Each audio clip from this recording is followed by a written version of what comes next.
There was a small village surrounded by dense forests, whose residents lived in peace and quiet. On a dark and stormy night, the wind was blowing and the rain was falling heavily. That evening, a young man named Khaled decided to visit his friend Ahmed, who lives on the outskirts of the village. Khaled left his house carrying a lamp to light the way, and when he reached the forest, he felt something strange.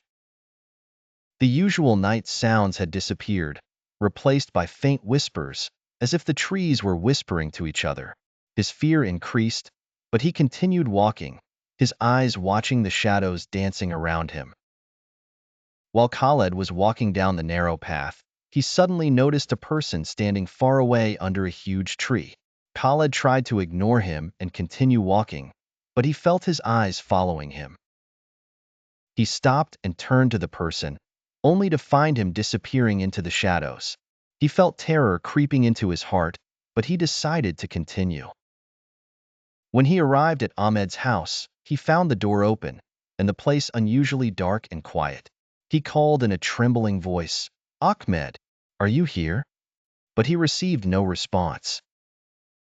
He entered slowly, the lamp in his hand trembling as his hand shook. While searching the house, he heard footsteps coming from the upper floor.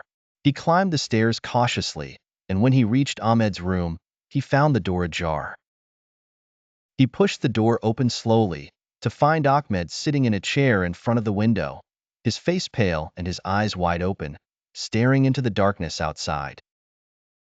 Khaled approached him and asked him anxiously, "Ahmed, what is happening?" But Ahmed did not respond. Khaled began to feel that something was wrong.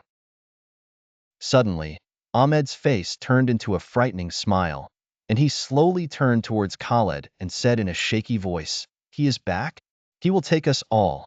At that moment, the lamp went out, and the place was completely dark. Khaled heard the sound of whispers getting closer and felt cold breaths on his neck.